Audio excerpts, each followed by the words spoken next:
Welcome to Indie Music Podcast, episode 308, Being Prepared for the Studio. Indie Music Podcast now has a Patreon at patreon.com/indie_musiccast, and we invite you to become a member for exclusive benefits. For next to nothing per month, you can get members-only podcast video, early access to upcoming episodes, merch, and more. This morning, Matt and I get together for coffee and discuss being prepared before going to the studio, whether that be for pre-written parts or improvisation. We also get into being prepared for production so you can get from setup to producing as fast as possible. Enjoy the show.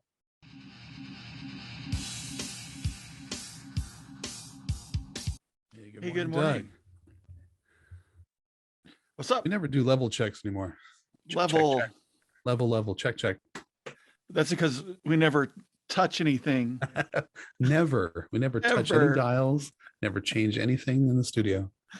I have like Post-its, do not touch. Never install any new software.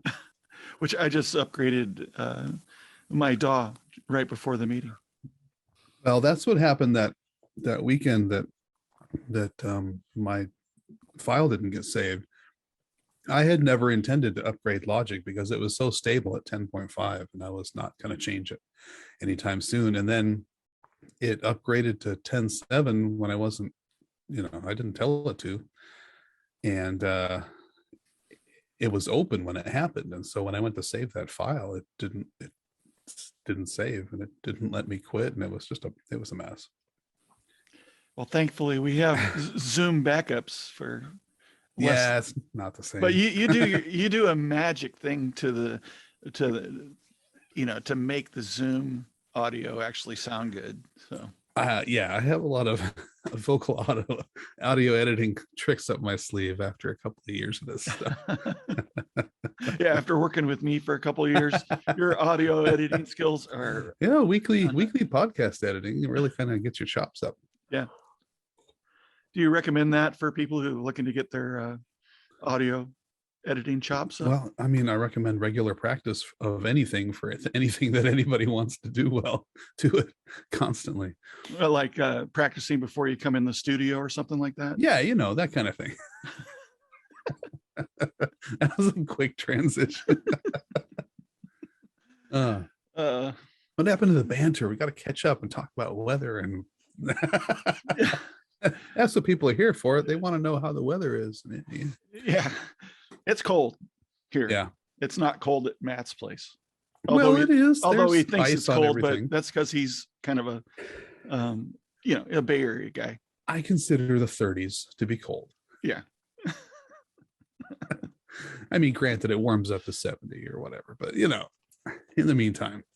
I love it when we have guests up from like Florida or somewhere, right? In the wintertime. And a lot of them actually came from here, but the coats and, well, look at me. I've got a jacket on. This is what the kind of level of clothing that I wear through the winter, but parkas and things. I don't think you can buy those in Florida. I don't think they sell them. I mean, literally. I go down to Florida. Yeah, I go down to Florida in the wintertime and I'm in shorts and a t-shirt and people are wearing winter coats and everything. So it's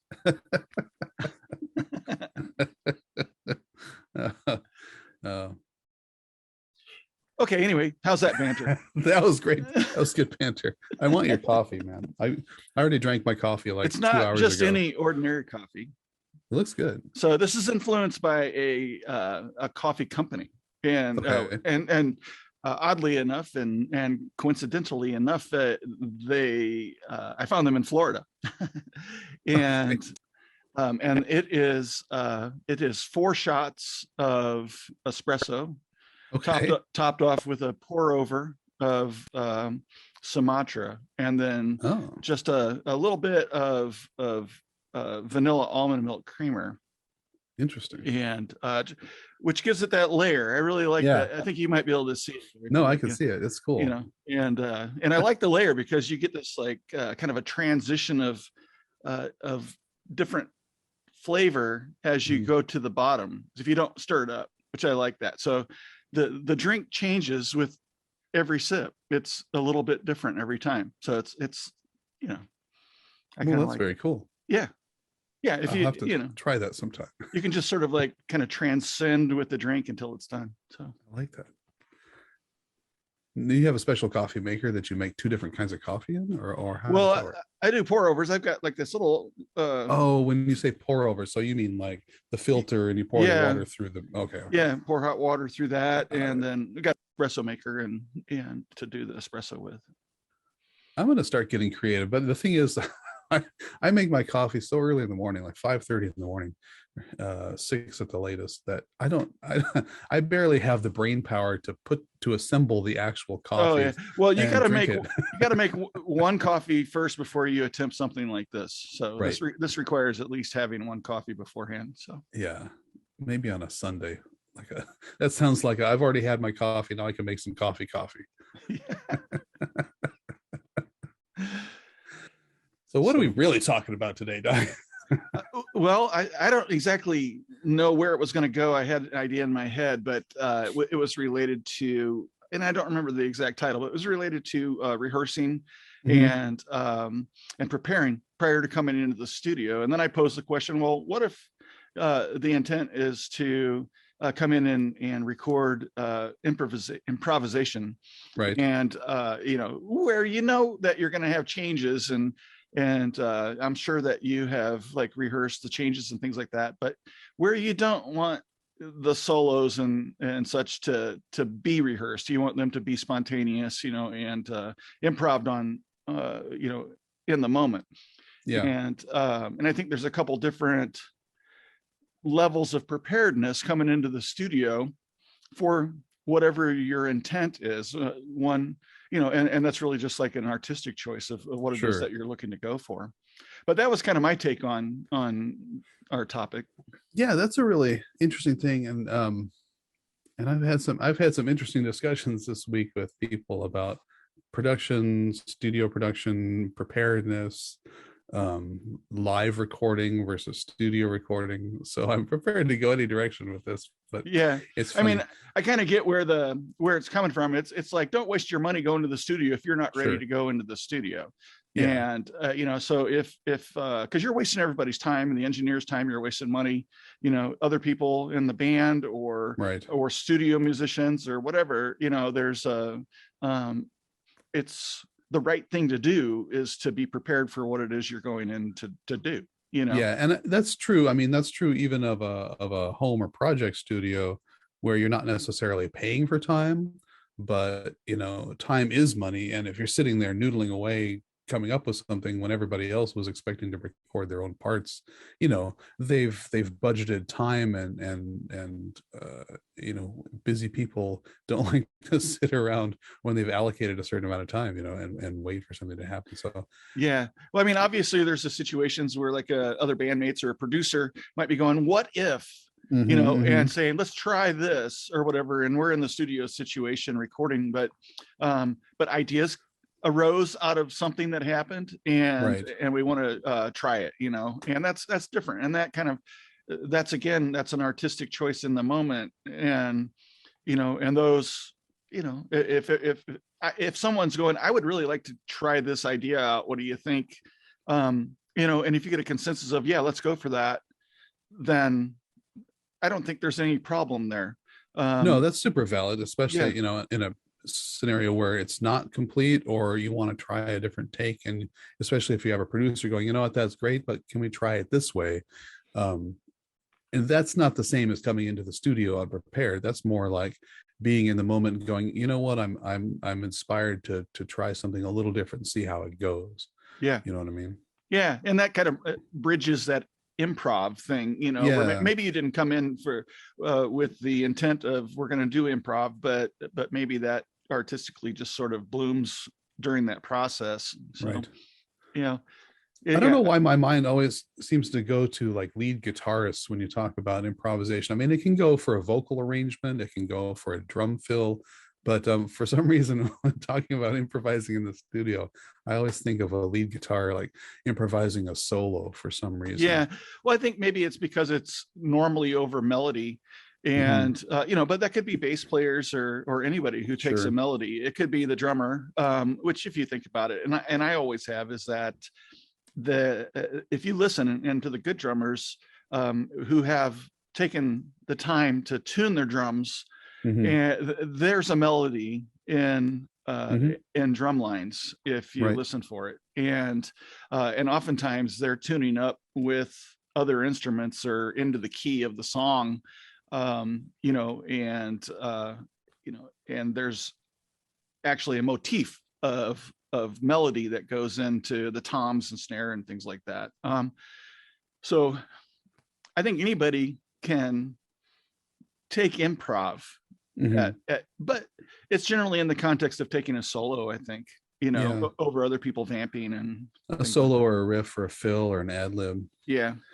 I mean, I feel like that's best done after the bed is pretty much agreed upon or laid down, or all the changes have been written, and everything is more or less set. It's kind of like that whole you got to know the rules before you break them kind of thing. It's like you can't unless you've agreed to write the song in the studio. Everything kind of has to be in its place, and then there's room for improvisation. I mean, I love when an outro of a song kind of takes it in a new direction. Yeah. Um, Well, that was more in the true in the context, 90s, I think. it may be a genre context, contextual as well, because Hmm. I think in terms of a jazz trio or something like that, Hmm. they're coming in potentially knowing knowing all the changes and knowing the melody of the song, of Right. which most times is alluded to in the improvisation, or they loosely play the melody, Yeah. or at least they might play it like right on exactly like the first time through, and then go off and improv through that melody following, so Hmm. it's yeah, we're prepared, we know the song, but we're gonna do spontaneous things, and who knows what's going to happen. We're not rehearsing for that. That's going to be something is just going to occur through the Right. art of improvisation. And that's I keep leaning over to that side, but I think it's absolutely okay. And I think that's um, one of the cooler artistic, I mean it's why do we play? In Yeah. order to play something of our own art that comes out of it, Right. Right. so I think improvisation is really cool because that's what that is. But I think that improvisation in of itself is an art form, and it's a practiced thing, which kind of might sound Yes. counter intuitive, but you have to learn how to improv, and you have to rehearse to improv, Right. so there, it's really it's not easy. It's not just coming out and playing ideas, but it's actually making it work with the song that you're playing and everything. So Right. You I got to mean, know your scales and your keys, and we're talking about variations on a theme, not coming up with something completely out of the blue. Right. You kind of have riffs in your pocket, and you have your scales and your modes in your pocket, and you kind of I assume, and I've watched this, but I've not participated in that level of improvisation. Growing up with my kids, going to jazz bands and jazz festivals for several years, and I think that it's a challenge and a fun thing to see where you can take something and bring it back home, or lead your group in a place maybe they didn't quite see it, or challenge them to follow you along on a little journey yeah. that's a musical aside. I mean, there's concepts like target notes, and as you're progressing through the song and the changes, there's notes that are part of the melody, or that are Hmm. or of that are distinctive to that song, that you want to make sure that are hit on time.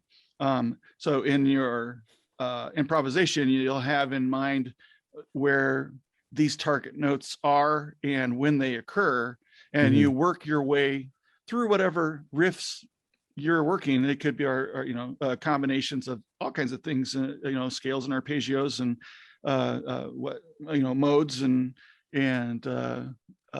all that type of theory based stuff, but to a point where you're not really thinking of it that way. You're moving through melodically in context with a purpose.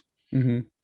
And whether it be target notes or how it's tension and resolve. How do you take the listener, to an edge, and then when do you want to bring them, back home again, with by hitting the root note or something that resolves nicely, or leading tones into the next, maybe you're way tense on when a change resolves and it's changing keys, but you happen to be, on a it could be the root or whatever, but of the next chord in the change, you're there ahead of time, and and the changes resolve into you, so there's I don't know, there's tons of things, and those are not necessarily rehearsed. They're practiced, but but not in the same context. And so it's, improvisation is not like memorization note for note. No. Here, I'm going to play this the same way again.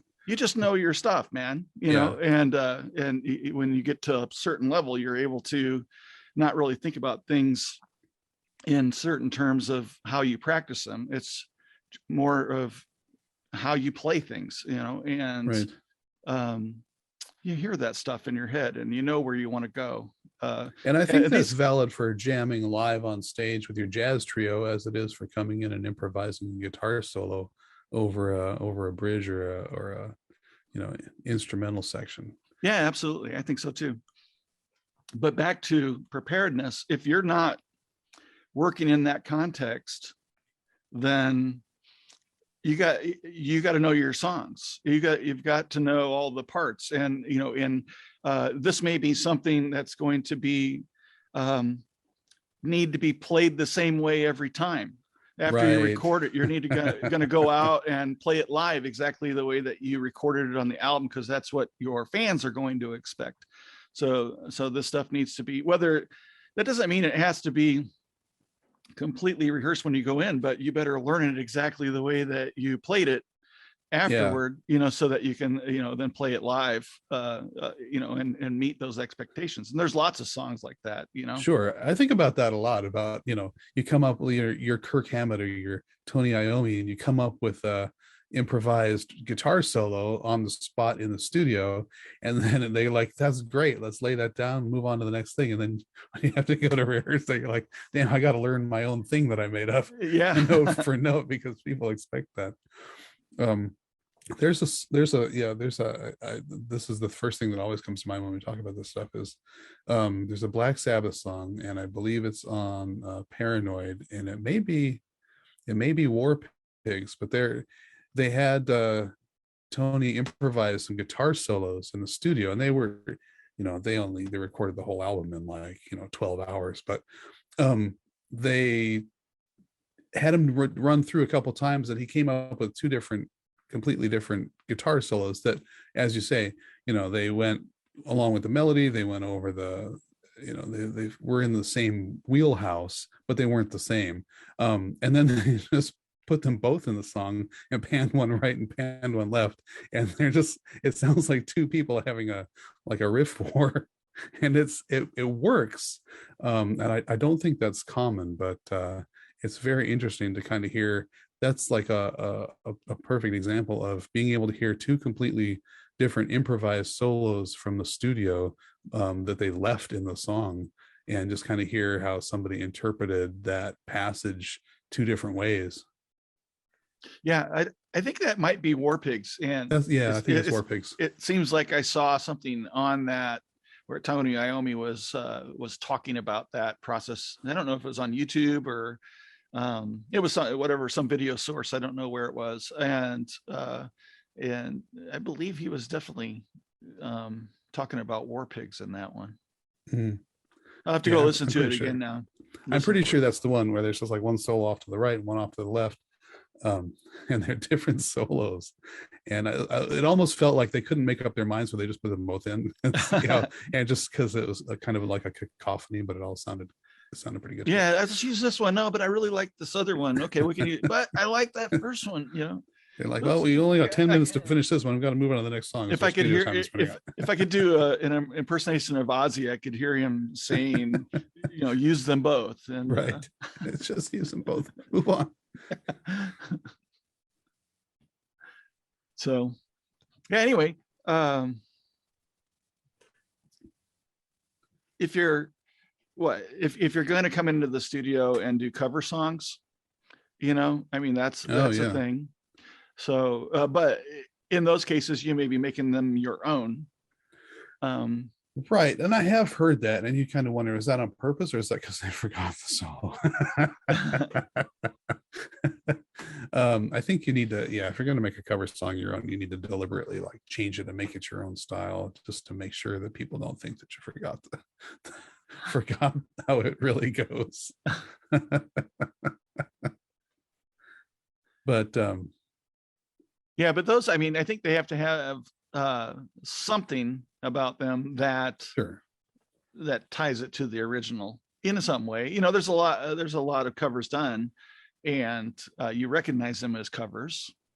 You know, what's the, you know, I guess there's I can't think off the top of my head of a cover that I didn't recognize as a cover, other than the fact that I just wasn't familiar with the original version in the first place. You know, right.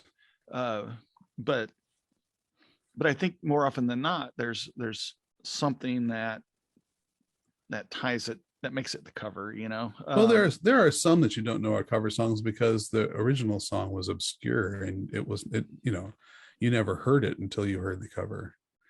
You know, like Queensryche, Gonna Get Close to You. I didn't know that was a cover until and it turned out to be some obscure like Canadian artist. Like Natalie Imbruglia's Torn as a cover. I mean, there's certain songs that became famous that you don't realize were covers because they're covers of songs that you never would have heard if they weren't. Yeah. You know what I mean? Where the cover actually became more famous than the original did. Right. Exactly. But I think that if you're going to do a cover, and I always think of there's an example of a song. I almost hate the name, but if you're going to make a cover and you're not a cover band, like it's one thing being a bar band, right? You're playing covers for people to, you know, drink beer and dance to, right? And the point is to kind of make it sound like the original because everybody knows that it's not your song. But if you're an established band doing a cover song, it should sound like something other than the original song. Otherwise, what's the point, right? Right.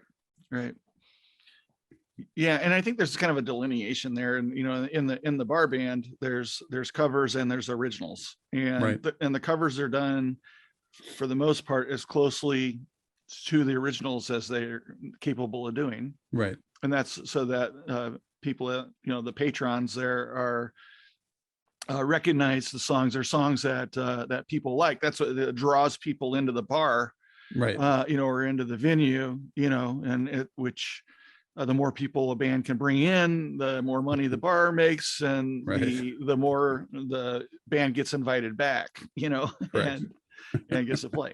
So, and I work with live sound. I work with a kind of heavy metal early, mid to late 80s and early 90s, hard rock and metal band. Mm-hmm. And it's, you know, and that's what people are going to listen to, a version of a song that they recognize there, you know, and you know, and that's why there's lots of different genres of cover bands. You don't have a heavy metal band necessarily, well, you do, but you know, playing a bunch of country tunes, but you know, not to say that doesn't happen, and it does, but the gig is kind of marketed as heavy metal band or whatever. You know?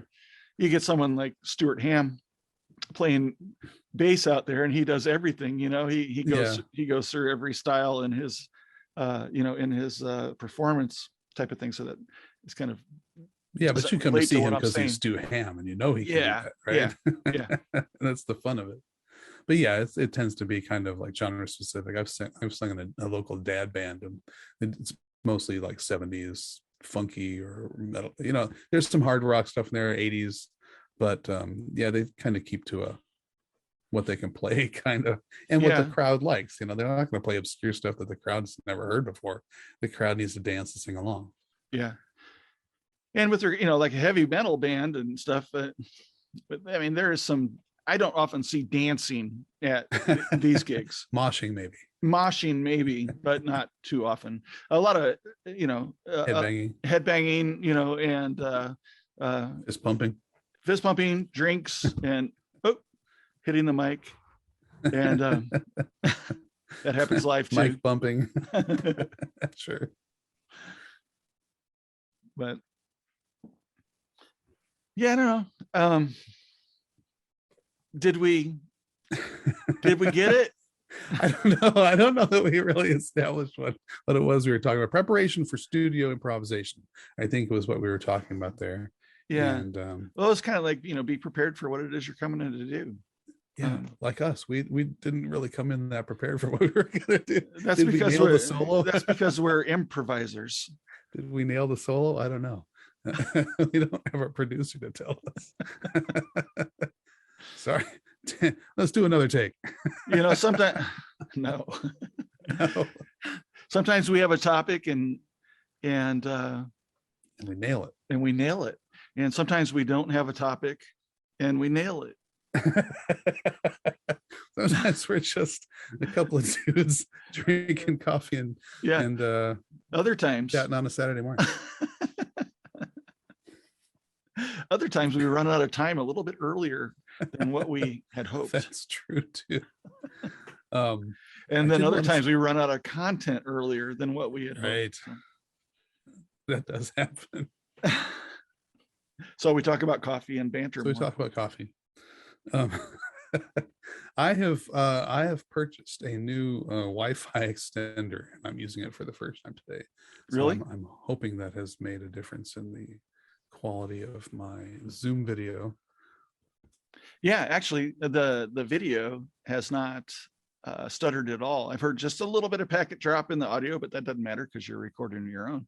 And right. Yeah, I think it's good. We'll probably hear it in the YouTube videos because I use the Zoom audio for that. Right, but right. No, I think it's much better than it has been the last couple of weeks. So yeah, I did a speed test before we started just to make sure. Right on. So yeah, be prepared if you're going to be in the studio. Don't waste everybody's time. Yeah. Matt, what Matt is saying is don't waste my time. Please be prepared before you come in. Okay. I don't record anybody live here. No, I think this topic came up because he's like kind of peeved about something. No, I've just had some discussions with people. These topics don't just come out of thin air, I mean, they come up for a reason. This was on our Trello board from 2 years ago. Yeah, well, I'm thinking I had something in mind. 2 years ago, you had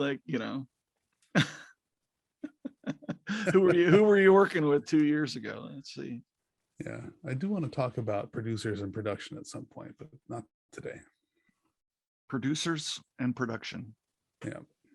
In episode 309. There you have it. There you have it. Well, everybody get out there and practice before you get in the studio to nail that solo. Listen to what he says.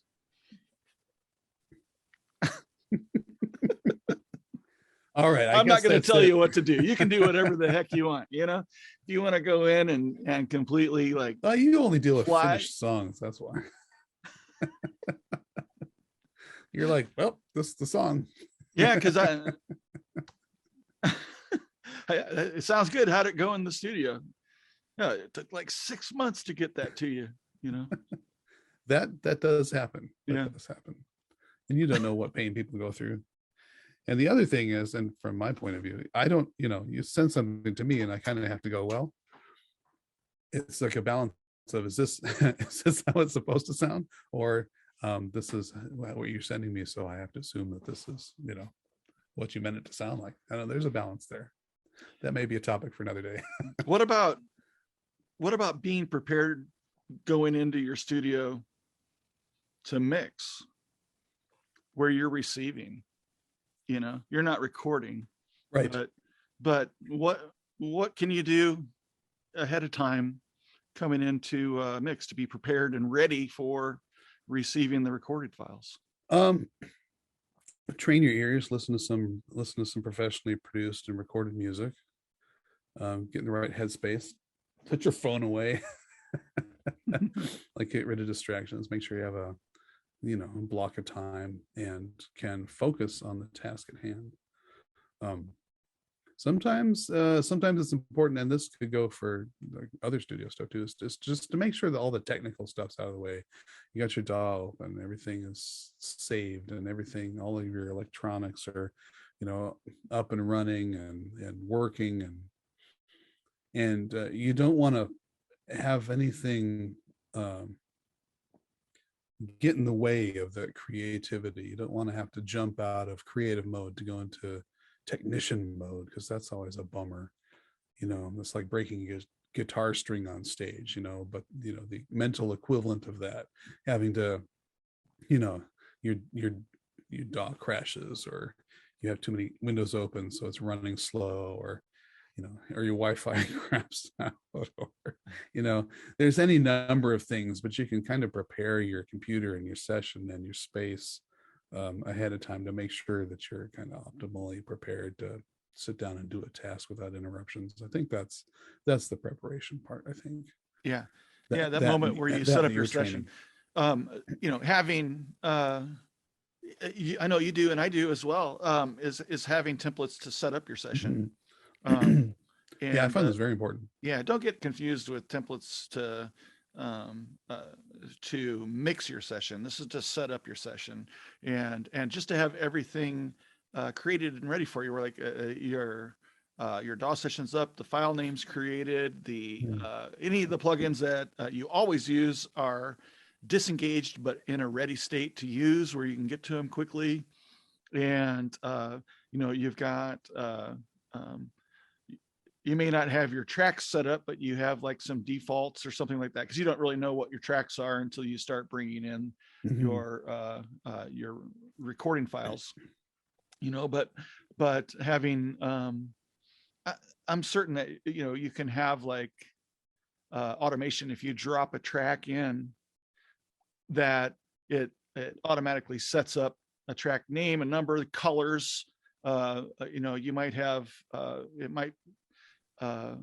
you have a drum template track that applies whatever track colors and things like that you want, and so have those things so you're not spending a lot of time getting all of your setup and layout done, because that's a big part of whenever, and I haven't done it in a while mixing wise, but setting up and organizing where all the tracks are, because I like to have things in a certain order, and when I'm looking at it left to right, and even down to the individual instruments in a drum kit, I like to have those laid out in a certain way, a certain color with certain icons on them, named a certain way, spending time actually naming the tracks, and if they're not well named, from which they often are not. And sometimes it's clear and everybody has their own notation, but sometimes I do have to audition something to find out what the heck it is. It's always like, what is this? Kyle 3, I don't know what this is. Is that a guitar? A background vocal? And some of what you're talking about is having a process in place, and it's good to develop a process that works for you, that you can use repeatedly. And so that you do know, okay, here's a drum track, it goes on track 12 and it's green, and it's, you know what I mean? And prepping your file so that it's the right key and the right tempo and the right resolution, 24, 96, whatever your files are. I mean, some DAWs will say, hey, this is a 96K file, do you want me to change the project or change the file? But having a process in place, and some of that stuff, some people have the luxury of being able to hand that off to an assistant, say, here, do the prep and I'll do the mix, right? They'll do all of the color coding and the file importing and the renaming and all that stuff. But very often I will do that as two separate tasks. Like I can do all that setup and stuff, like watching football or whatever. I don't have to necessarily even listen to it. I just import all the tracks, color code them, rename them, get all them level matched, and I don't even really have to be listening to them to do that. And that's one process. That's the pre-process. That's the setup, and that's the part of getting ready. And that way, I can just sit down and just mix the thing. Yeah. Yeah, the only time you have to really listen for that setup part is if it's not well named and you need to figure out and identify Exactly. what Yeah. is that. But yeah. So even even if you're not laying down a guitar solo, even for the other processes, the recording, the mixing, the mastering, there's a preparedness that you can put into place, and that's hopefully a repeatable systemic process that you may not have. You may have to think about if you haven't done it for a while, but otherwise, it's a repeatable process that you should be able to just kind of, okay, here's my prep. Yep, and your DAW, will help you a lot with that type of thing. Like one example that came to my mind is I have a master track, or the two bus effects monitoring, and or monitoring effects, and those are actually, they're not actually part of the tracks or the actual two bus itself. Actually, a level above the two bus.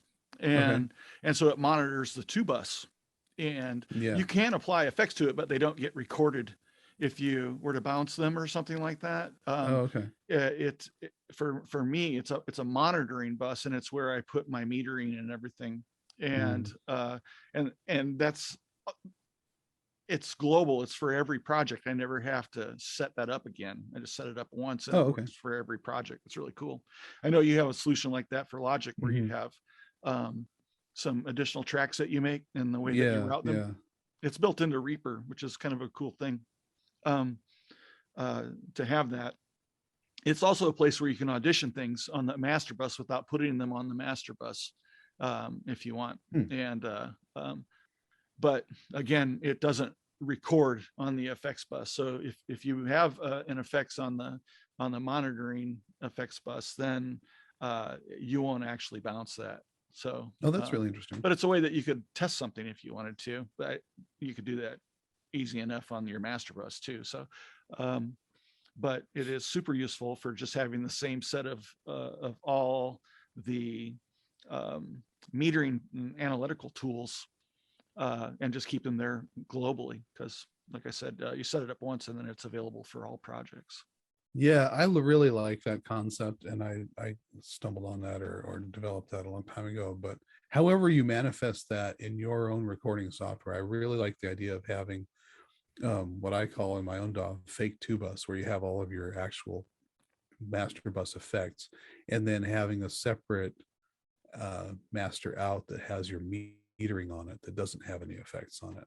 Yeah, that's right, your fake two bus thing. That's what I was thinking. It's not global like it is. It sounds like in Reaper. It is like a per project. So I've built that into my templates. But it just seems really clean, and I like having it that way. So that I just know that the master bus is only meters, and nothing that's going to get printed. Not that it wouldn't in my case, because if I activated something like I have an EQ that I called Bad Speaker. It's a template. I mean, a preset that I've made called Bad Speaker, and it basically it mimics the curve of an oratone, and I flipped that on to make sure that I can still hear the song product. If I left that on, it would print that way, but I don't leave it on. I also have see, that would be perfect for the monitoring effects bus.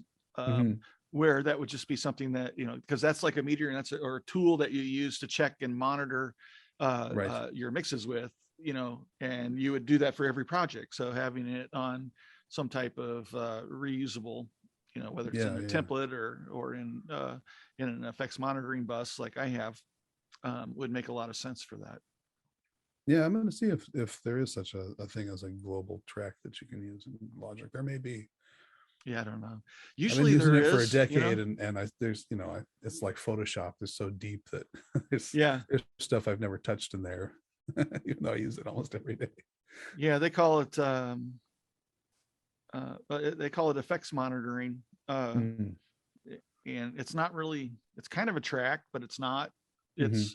It doesn't show up as a track. Um, Oh, okay. but it shows up as an effects bus, Hmm. and it's located above the master bus, if that makes sense. Yeah. But nothing and everything routes through it, if you know what I mean. You don't have to Right. tell, you don't have to like actually manually route to it. It just is there, and at the very end of the chain. So, and it's always at the end. Yeah. Yeah. But setting up your recording software ahead of time, that counts as prep, studio prep. Yeah. So there, be prepared, Be whether you're prepared. recording or the recordist There you go. or the mixer or the mastering engineer. But Either way. Whatever you're doing, be prepared so that you can sit down and do it. Yeah. One of the things I like about ability. mastering is that my time from receiving files to set up session and actually listening to music is short. And that process doesn't take a long time, because there's not all the tracks set up and everything like that. I think that's Yeah, one I of the, like that because you're reducing friction. You're reducing yeah. the speed bumps that get in your way of the actual work. And I think that's really important no matter what you're doing. It's like I tell people who want to practice guitar more, you got to leave your guitar out on a stand. You can't put it in a case and put it in your closet and think that you're gonna practice it all the time, because you're putting obstacles, you're creating friction by putting it away and having to get it back out. I mean, if you have toddlers or cats or something, it may be harder, but hanging on your wall.